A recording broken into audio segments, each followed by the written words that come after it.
How accommodating. Do you really think they believe we are who we say we are? Not a chance.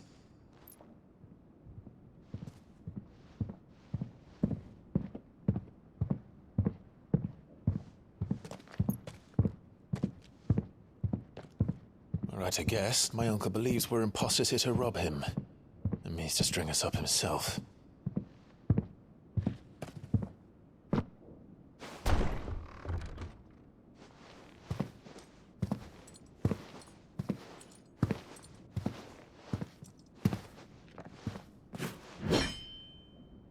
Imagine my surprise when I was told my nephew had come to visit.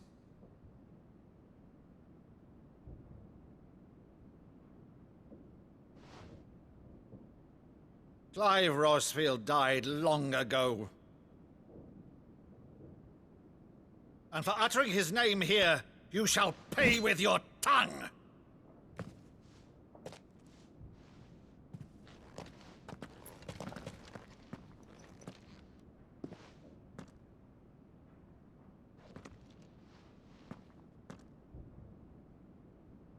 You would mock me as well?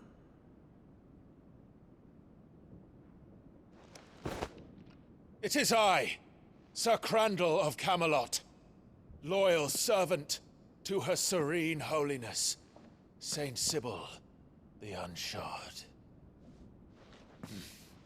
Meadow, thou vile sorcerer, for thy crimes against church and crown, I shall have thy head.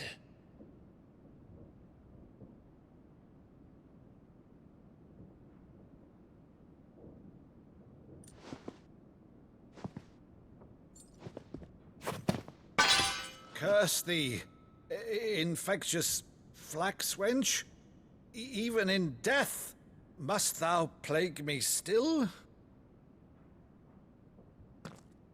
Very well. I shall open the gates of hell, that thou might see thy charge once more.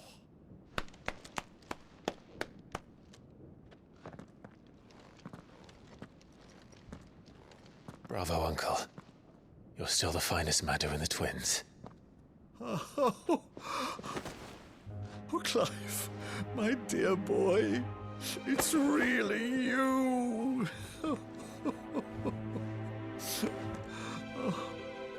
You always were fond of that scene from The Saint in the Sanctuary.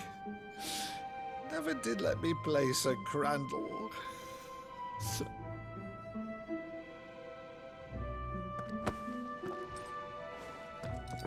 I have a favor to ask, Uncle Byron.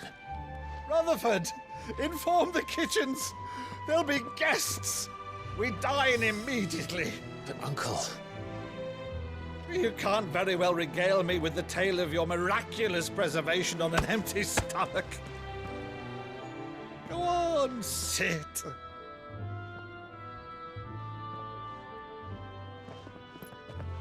See that you use the good plates, Rutherford.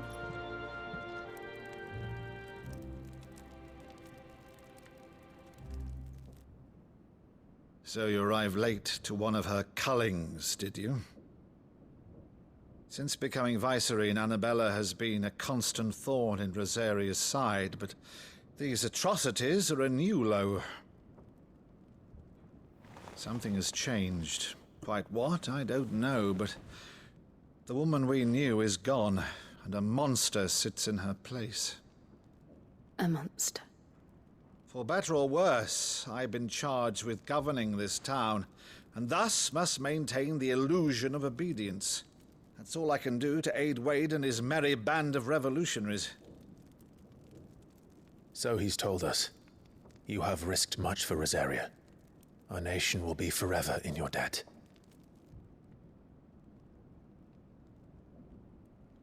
It has been 20 years, Clive.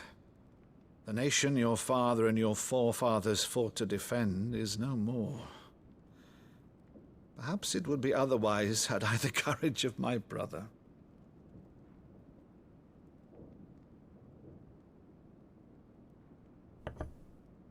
All right, if it's a ship you require, a ship you shall have. I've a galley in port, but recently relieved of her cargo. She can be outfitted for the voyage in a matter of weeks. So you believe us then? About everything? Believe you? Ha! Only a fool would believe even half of the things you claim. But until tonight, only a fool would have believed my nephew still lived.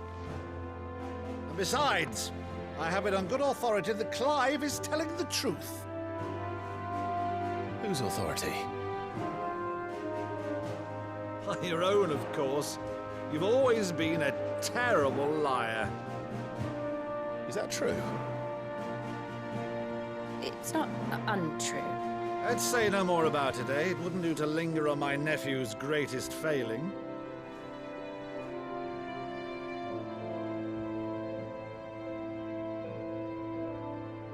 The one thing I cannot believe, though, is all this about you being Sid. You were always such a good boy, but now you're quite the outlaw. Which, if I'm not mistaken, would make me an outlaw's uncle. Right then, who shall we pillage first? Rutherford, fetch me my cutlass. This will be fun.